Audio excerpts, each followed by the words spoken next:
Bom dia a todos. Vamos fechando os nossos olhos e agradecendo ao Pai a oportunidade de estarmos aqui mais uma vez, elevando o nosso pensamento ao Cristo e abrindo nossos corações para o Evangelho desta manhã, que a gente consiga levar esses ensinamentos para o nosso dia a dia. Fazendo uma vibração especial para o nosso amigo Márcio, que vai proferir o Evangelho, que ele seja intuído para nos trazer a melhor palavra. Graças a Deus, graças a Jesus.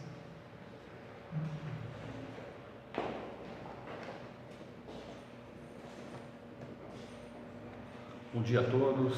Bom dia.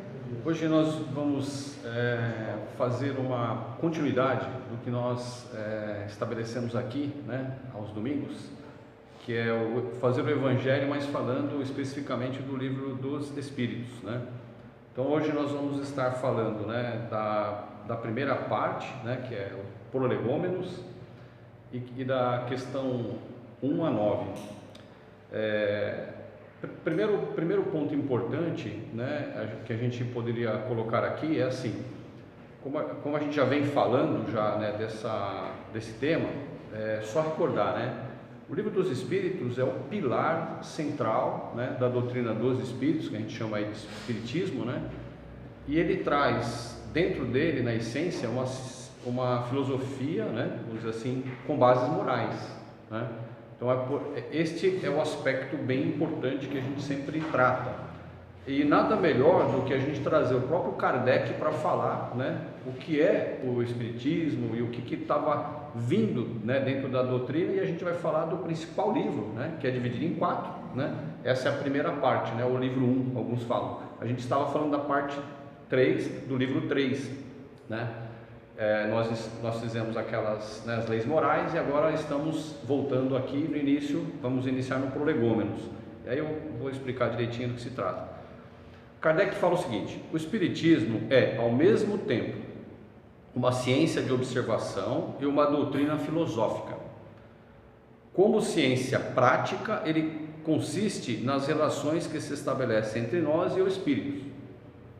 Como filosofia, compreende todas as consequências morais que dimanam dessas mesmas relações. Então vamos pensar, uma pleiade de espíritos de luz começaram a emanar vibrações e trazer esses espíritos mais iluminados aqui no começo do século XIX.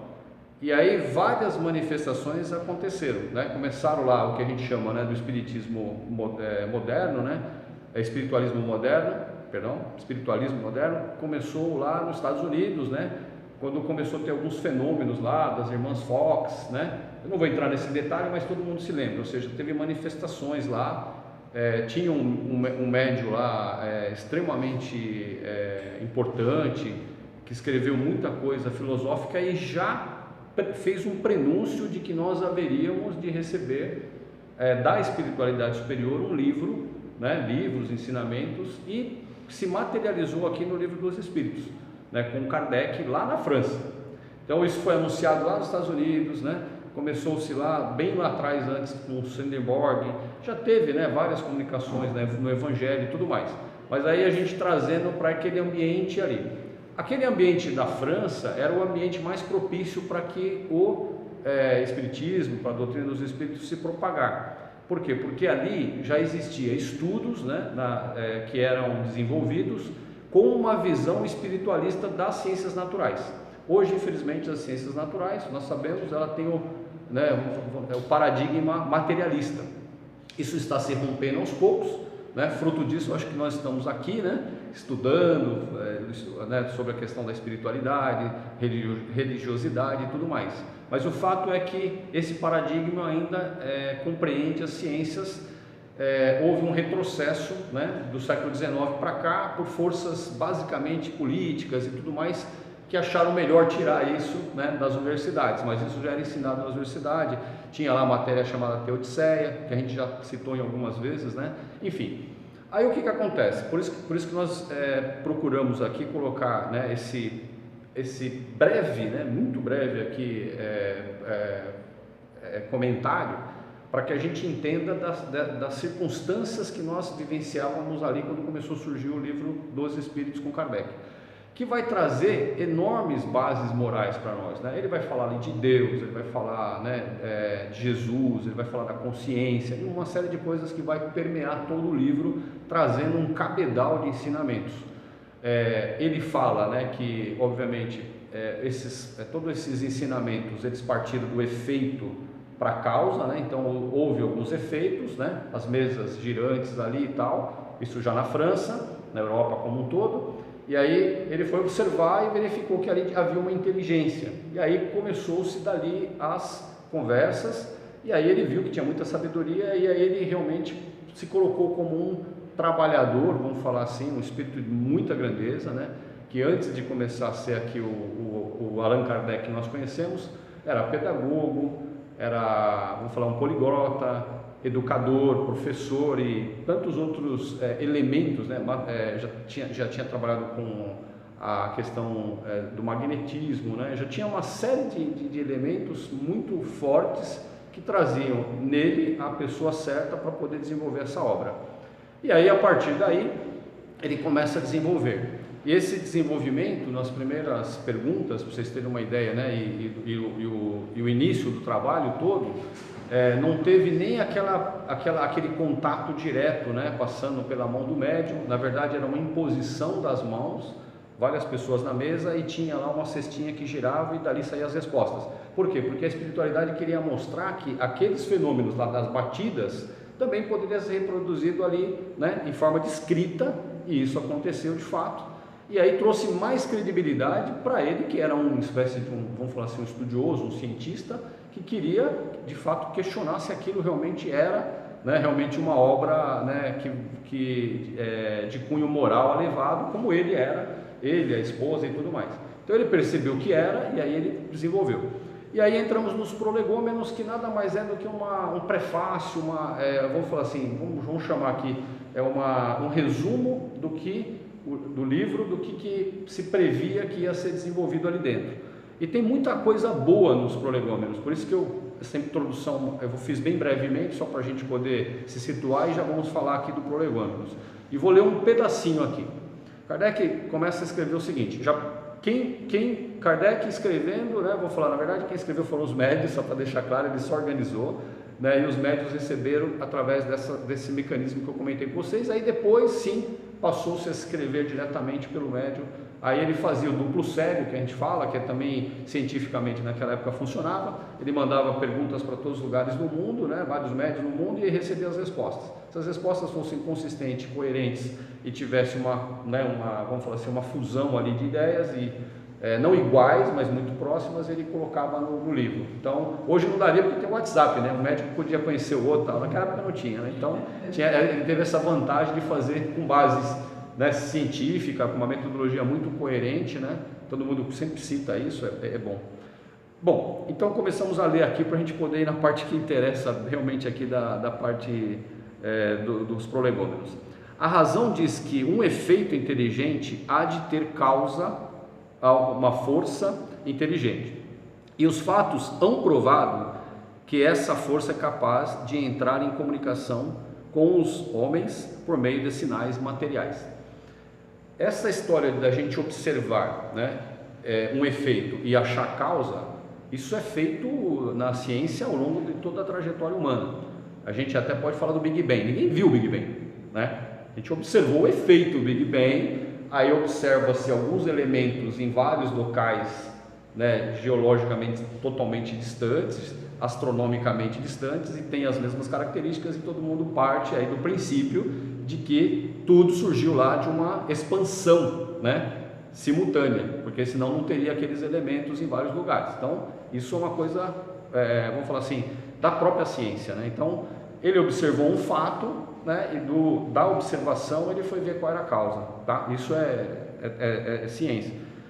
Interrogado acerca da natureza, essa força declarou pertencer ao mundo dos seres espirituais. Então ele questionou e falaram: olha, nós somos espíritos, somos homens, hoje nós estamos fora do corpo, né, material, o corpo somático, mas nós somos inteligências, né, consciências que tivemos aí na Terra. Estamos aqui para poder te trazer vamos falar assim, algumas informações importantes e tudo mais para desenvolver essa doutrina.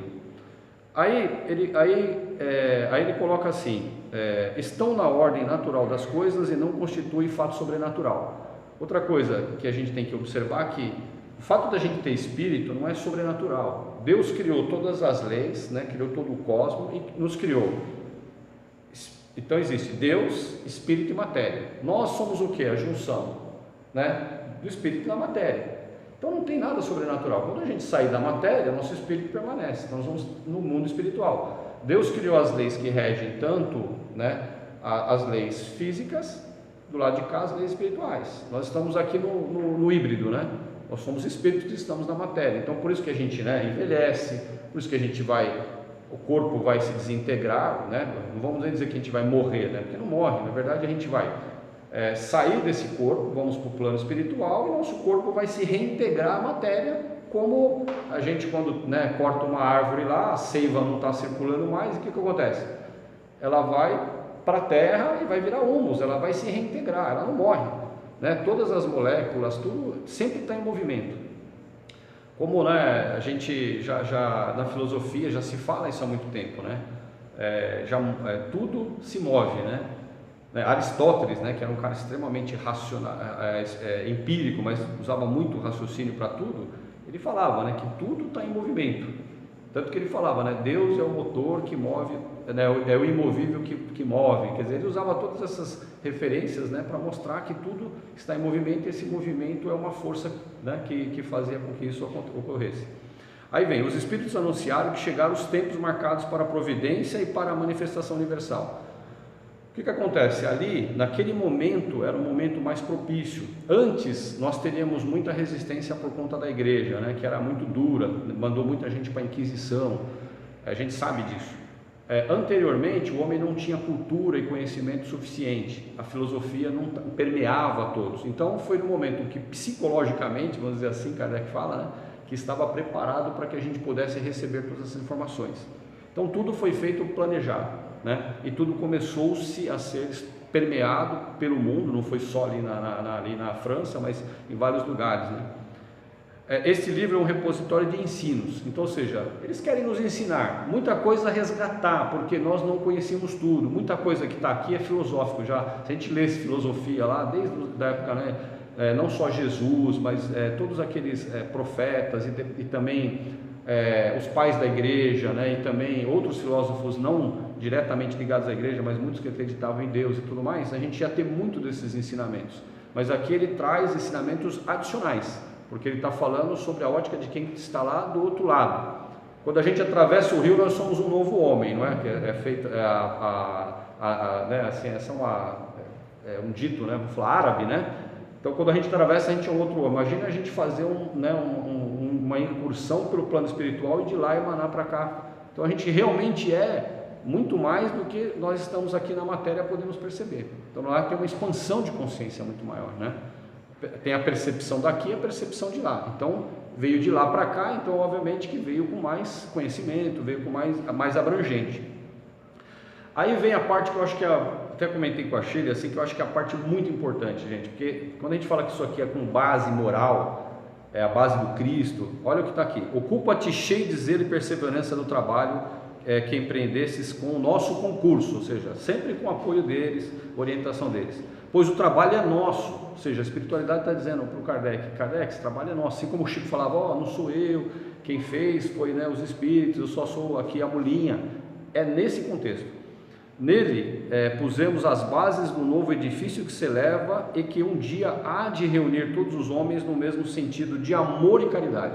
Ou seja, isso aqui foi feito para que a gente voltasse naquela caridade do Cristo, para que a gente voltasse para o amor que o Cristo mostrou, para aquele Pai misericordioso lá da parábola, né, que ele é do filho pródigo, que o filho faz toda aquela incursão, se perde, né, absolutamente perde todo o patrimônio, cai nas piores situações, né, ainda mais para aquele povo, né, olhando pelo lado hebreu, né, foi tratado os porcos, né, que eles nem sequer comem aquela carne. Aí ele volta e o pai vem, beija e abraça, que também é uma configuração de um pai que não existia, né?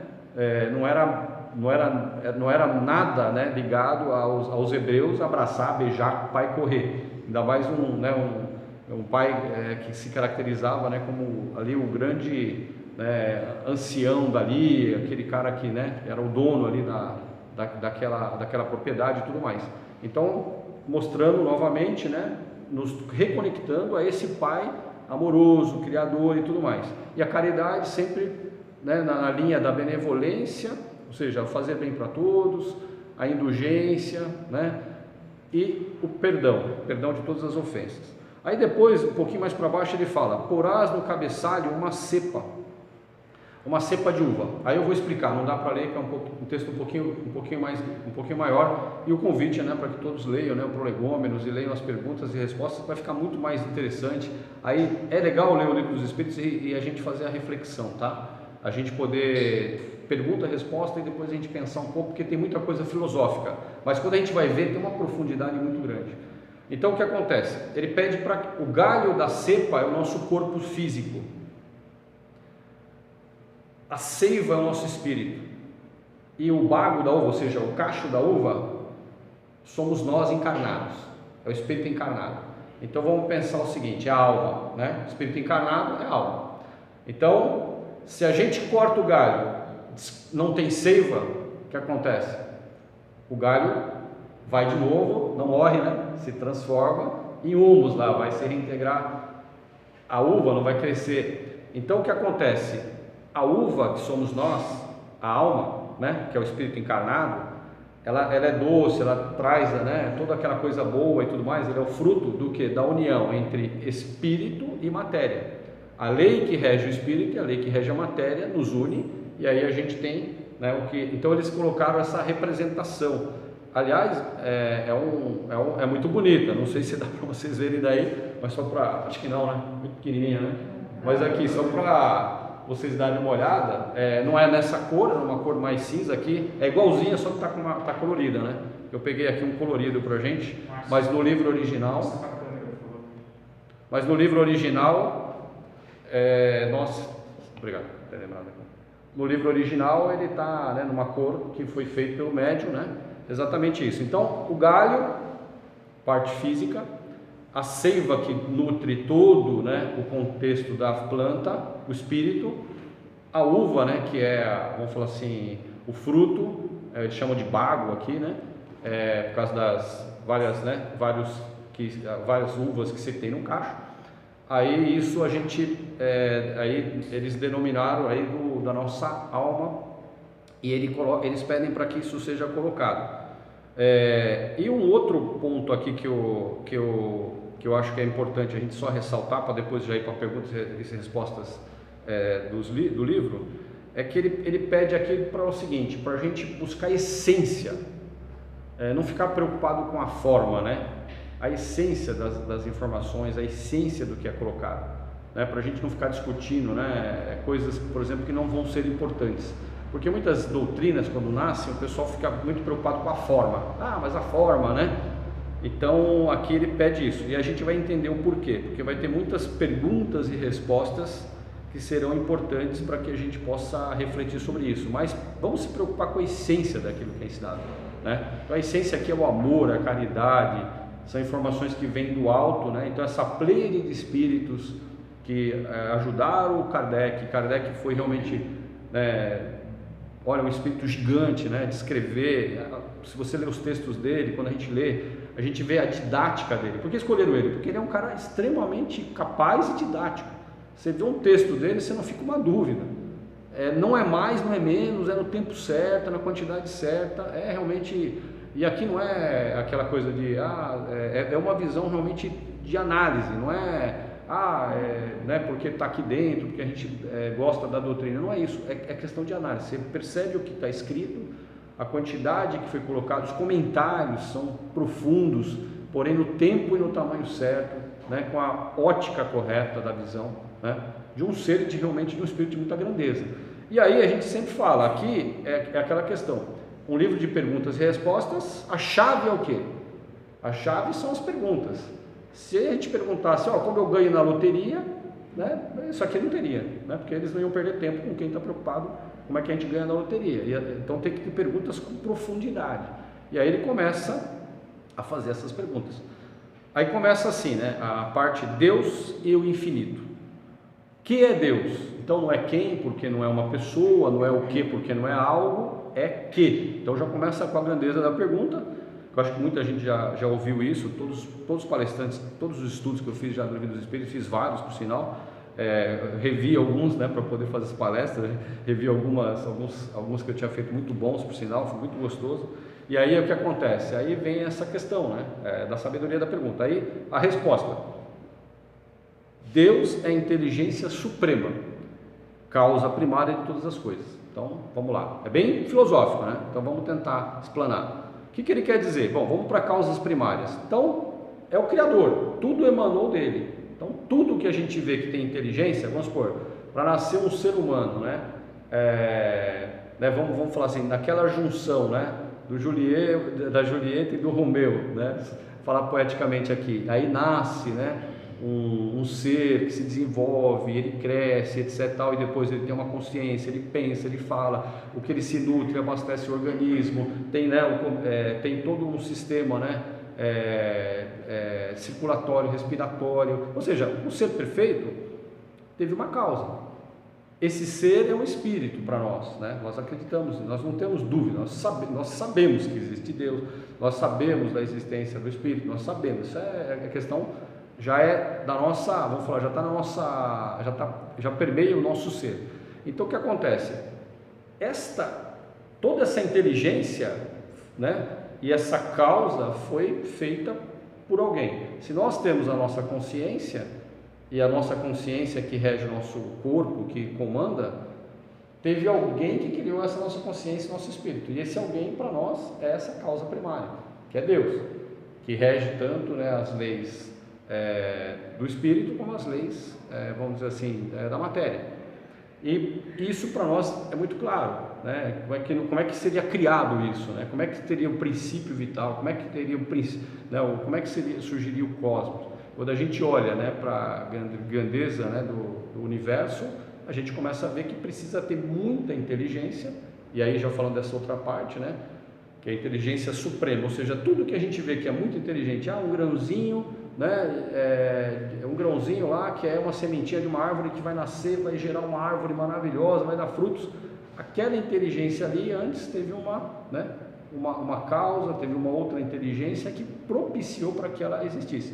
E aí a gente vai nas questões mais assim profundas ainda, né, que a gente pode dizer, poxa, mas para que ela existisse teria que ter toda uma circunstância, né, o oxigênio, a terra, né, os gases, todos os elementos, né, ali, porque dependendo se for numa se fosse, por exemplo, colocado numa pedra, ela não se desenvolveria. Então, ou seja, todas as condições deveriam estar ali para que ela pudesse existir, inclusive para nós também, né? Se a gente não tivesse a quantidade de oxigênio que tem na Terra, a gente não existiria. Se o Sol não tivesse numa distância adequada, a gente poderia tanto morrer congelado como a gente, né, poderia morrer queimado, ou poderia não ter nutrientes para nós, porque o Sol poderia estar muito perto e aí não teria nada que resistisse. A rotação da Terra, se não fosse exatamente 24 horas, a gente sabe que a gente também não poderia estar existindo aqui, porque se fosse muito mais lenta, nós teríamos dias de 50, 60, 72 horas talvez, e aí a gente teria uma boa parte do planeta congelado, uma outra parte do planeta estaria totalmente devastado pelo calor. Enfim, tudo isso, toda essa inteligência, todo esse arranjo vem dessa causa primária e dessa inteligência suprema. Aí ele fala, ele pergunta, né, se Deus é infinito. O infinito é aquilo que não se sabe, aquilo que não tem nem começo e não tem fim. Então ele fala, aí ele fala o seguinte, a resposta, né, o que não tem começo nem tem fim, o desconhecido, tudo o que é desconhecido é o infinito. Aí ele fala, pode se atribuir infinito a Deus? Aí eles dizem que não. Porque a definição fica incompleta, pobreza de linguagem, né, insuficiente para definir o que está acima da linguagem dos homens. Aí ele fala, Deus é infinito em suas perfeições. Então você não pode atribuir a alguém, né, algo. Então Deus é eterno, então se é eterno é infinito, certo? Porque se é eterno não teve início e não vai ter fim. A gente não conhece, a gente desconhece o começo e o fim. O que acontece? É infinito, certo? Só para dar o exemplo da eternidade.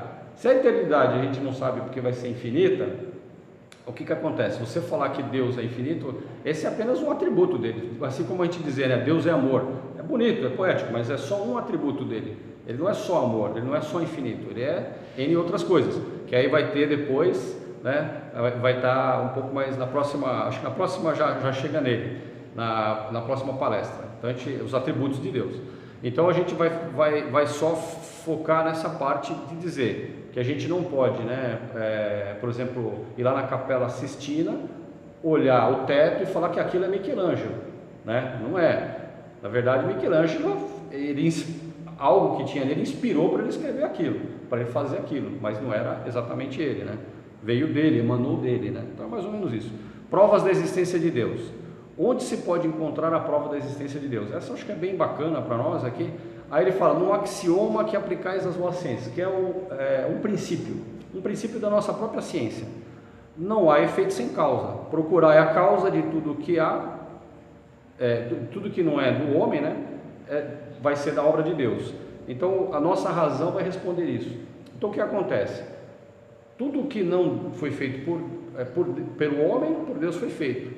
Então a prova é que existe toda essa inteligência que eu comentei, né, do cosmos, do microcosmo ao macrocosmos, né? Existe muita inteligência, muita sabedoria, muita organização, muita perfeição, né, nessa obra toda. E para que isso exista, a gente tem que entender, né, que alguém assim o fez. E essa é a prova mais contundente, né, da existência de Deus para nós. Porque não existiria, por exemplo, do nada surgir toda essa inteligência. Alguns dão um exemplo também, que é assim, é como se você pegasse um punhado de letras ali, jogasse e ali caísse um poema maravilhoso e tal. Seria uma obra do acaso, né? Aí, se isso acontecesse, esse acaso teria que ter uma inteligência para que isso acontecesse, tá certo? Então, aí a gente ia chamar o acaso do quê? Vamos chamar o acaso de Deus? Não. Então, assim, na verdade, o que nós falamos aqui, né, que é a inteligência suprema, causa primária de tudo, a gente está dando o nome de Deus, que é essa força, essa inteligência, são através de leis que regem todo o universo, todos os planos, todos os, né, tanto no físico quanto no espiritual. Então, isso é que faz com que tenha todas essas questões que a gente vem falando e toda essa beleza, né, que paira em todo o universo. Então a gente, quando vê uma foto assim de uma árvore, vê uma foto do sol, vê uma foto do pôr do sol, do mar, do oceano, a gente vê que tudo aquilo teve uma força criadora por trás, não foi fruto do acaso, né? E aí essa é a prova da existência, né, de Deus. Que dedução se pode tirar do sentimento instintivo de todos os homens trazerem em si a existência de Deus? Então isso aqui eu vou responder bem brevemente, né? Deus existe e permeou todo o universo sempre, porque Ele que foi o Criador.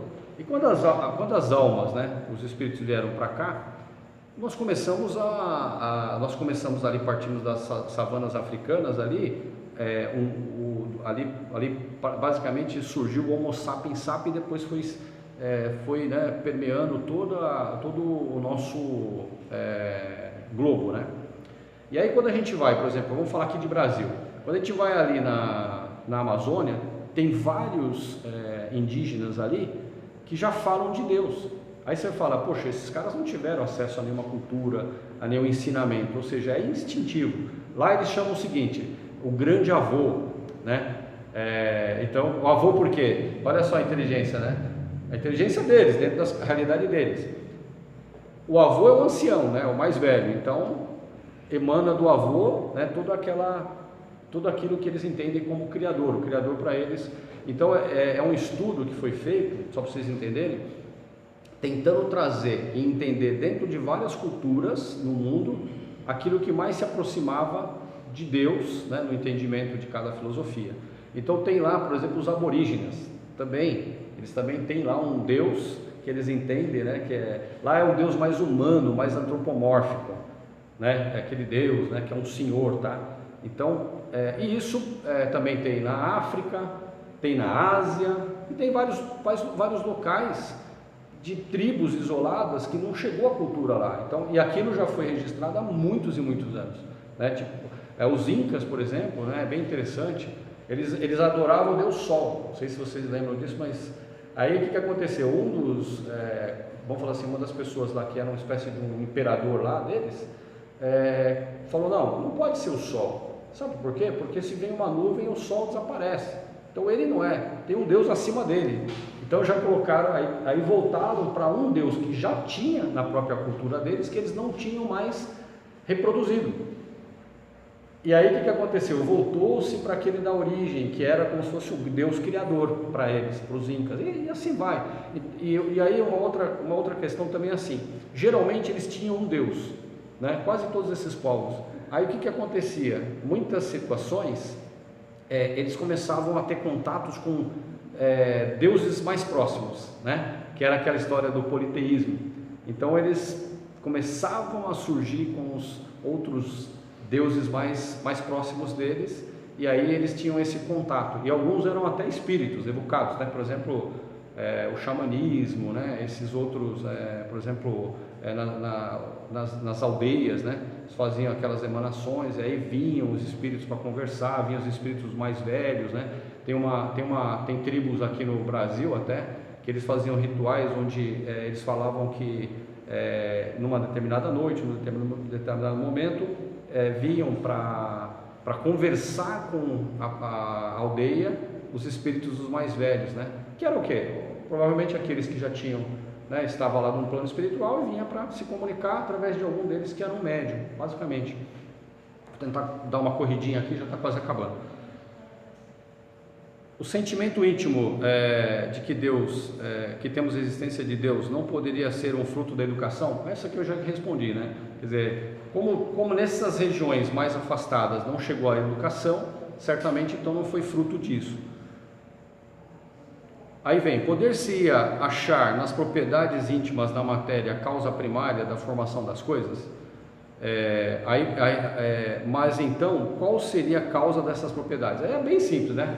Será que Deus não estaria ali nas propriedades? Bom, tudo bem, é como eu acabei de falar, né? Na sementinha que cresce, eu falei indiretamente, mas tem que ter uma causa por trás, né? Senão, então a inteligência está por trás, então sempre Deus como causa primária e a inteligência suprema, porque para aquela coisinha ter aquela inteligência toda, aí vamos falar o seguinte, né? A inteligência que tem no instinto animal, né? Por exemplo, tem mães, por exemplo, no reino animal, que não vai chegar a conhecer o filhote, ela dá a vida, é uma inteligência, porque ela preserva a espécie.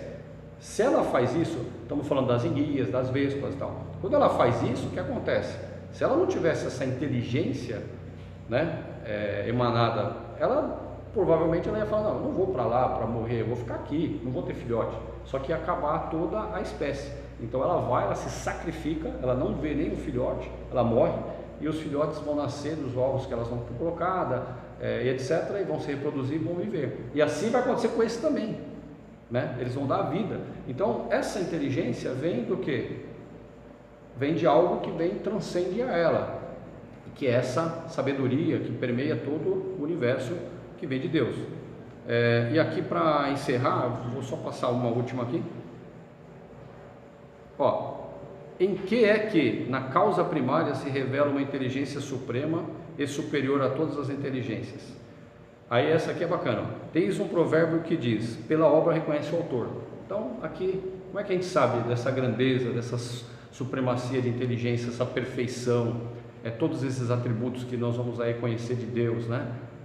Que permeia todo o universo, né? Tudo perfeito, tudo organizado, tudo pela própria obra, né? Quando a gente vê todo esse universo, a gente começa a examinar, e aí eu ia comentar com vocês, só para finalizar aqui, é o seguinte, vários e vários cientistas, filósofos, matemáticos acreditavam em Deus. A gente está falando, né, Blaise Pascal, Louis Pasteur, e tantos outros que a gente poderia citar, né? A gente pega lá atrás, né? Mesmo os filósofos traziam Sócrates, Platão, quer dizer, traziam elementos de que realmente existe uma força, né, criadora por trás, existe algo que é mais inteligente do que só aqui a matéria. E aqui nós vamos encerrar dizendo o seguinte, né? Deus, a busca mais importante para nós não é só essa observação externa, é também a interna, que aí é o grande ensinamento. Quando a gente busca Deus dentro de nós, né, na sabedoria que temos dentro de nós, naquilo que nos conecta, né, com o alto, eu acho que a gente consegue ter uma percepção muito maior, porque já falava, né, já foi ensinado de que quanto mais evoluído o ser quanto mais depurado ele mais conexão com o alto ele tem.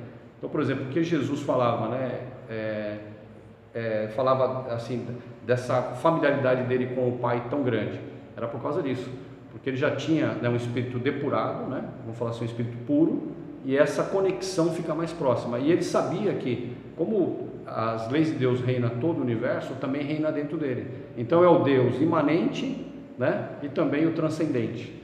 O imanente é algo que a gente tem que buscar para a gente poder, através dessa imanência, a gente poder transcender também. Então essa é por aqui que eu finalizo aqui. Obrigado. Então vamos fazer uma breve